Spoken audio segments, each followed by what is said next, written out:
Beli, kalau kamu mendapatkan bullying di sosial media, gimana cara kamu hilangkan agar nggak ada rasa sedih? Coba. Ini dulu ya, nggak apa-apa. Ada satu-satu. Kenapa gimana? Kalau kamu dapat bullying di sosial media yang lumayan cukup parah mungkin ya, pasti ngebekas di hati. Mungkin gimana sih cara menghilangkan rasa bullying tersebut agar tidak berbekas di hati? Kalau aku sih, kalau aku dibully ya sama netizen, teman-teman wartawan pasti bisa tahu juga, aku pasti selalu diam gitu ya. Gosip apapun itu selalu diam dan tidak pernah klarifikasi. Kalau misalnya teman-teman sadar, aku nggak pernah klarifikasi apapun, karena menurut aku gosip yang tidak benar itu nggak perlu ditambah-tambahin lagi dengan klarifikasi yang bisa ngebuat kita tuh jadi makin digosipin, atau ngebuat netizen tuh makin bisa nge-twist kata-kata kita gitu. Jadi kalau aku dibully sih aku diem. Terus bagaimana cara aku bangkit lagi, itu aku tutupin dengan aktivitas-aktivitas yang positif gitu. Aku misalnya ngepost prestasi aku, atau aku ngepost kegiatan positif aku, sehingga berita negatif itu tuh nggak ditutup dengan klarifikasi, tapi ditutupnya sama berita positif gitu. Jadi kalau di sana kan kamu dibilang katanya orang yang bisa menggonggong kamunya masih bisa kamu sayang. Iya, aku emang gitu orangnya, maksudnya emang diajarin ya sama orang tua dari kecil kalau kita tuh harus selalu baik sama orang walaupun orang itu nggak baik sama kita gitu. Jadi kalau misalnya di dunia tipu-tipu ini banyak yang misalnya nggak suka sama aku, atau misalnya di belakang sebenarnya tidak begitu baik, aku akan berusaha baik sama dia. Berarti kan kalau di film kan itu kan yang bantu ibu kan anak-anaknya. Kalau kamu kan fans kamu juga. Itu gimana sih kamu caranya? Mungkin udah sampai berantem dan sebagainya buat membela kamu tuh gimana cara memaintain? Fans aku luar biasa banget.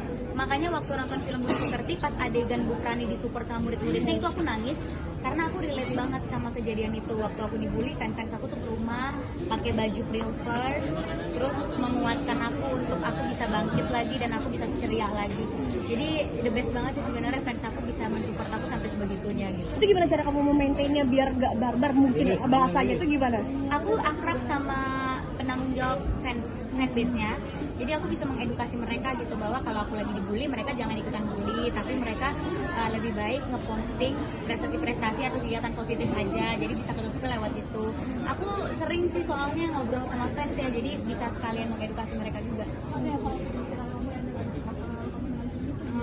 Mbak, pertanyaan itu, makasih. Mbak, ini adegan tersulit apa sih?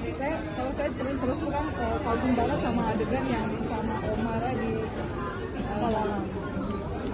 Adegan tersulit sebenarnya nggak ada, tapi semuanya sulit buat saya karena memang dia punya intensitas yang tinggi, dan yang tersulit buat saya adalah bagaimana saya bisa merajut itu sebagai satu kesatuan yang punya gradasi dari awal sampai akhir.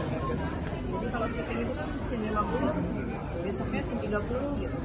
Kalau 50 duluan berarti gue udah nyampe sini, berarti ini harus segimana ya gitu. Nah itu memasak itu yang sulit karena syutingnya. Kan itu di film ini kan menjadi korban juga di sosmed. Pernah nggak sih merasakan itu juga, dan gimana memaintainnya pada saat itu, perasaan mungkin trauma dan lain sebagainya?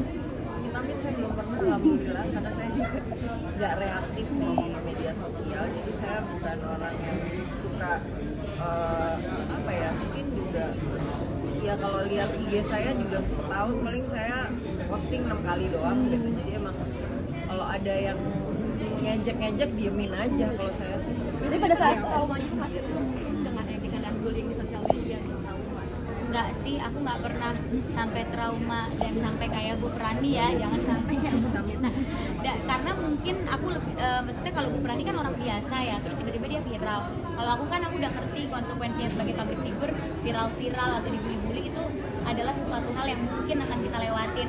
Jadi udah ada persiapan di dalam diri akunya, jadi nggak pernah sampai trauma juga. Jadi banyak sih udah makasih ya. Yang berbeda di film ini. Cara treatment sutradaranya ya, Karegas itu treatment kita berdua bener-bener detail banget ya, itu bisa dilihat sampai air mata sebelah kiri dan segala macam. Aku belum pernah mendapatkan sutradara yang sedetail itu, jadi perjalanan proses untuk bisa mendapatkan karakternya itu luar biasa. Mbak, ini terakhir boleh dong, terakhir boleh buat Mbak Ina sendiri. Boleh, kan ini belum pernah merasakan. Pada saat merasakan di film ini gimana sih rasanya, reaksinya emang ternyata menjadi orang yang digituin tuh kayak gini ya, rasanya itu gimana Mbak? Ya, saya mengikuti perasaan karakter, tentu saja berat sekali tampak di film mungkin ya itu yang dirasakan, terus karakternya gitu. Kalau saya sendiri kan bukan karakter, saya tapi saya berperan gitu. Jadi ya itulah yang dirasain Bu Brandi yang kita saksikan itu. Oke.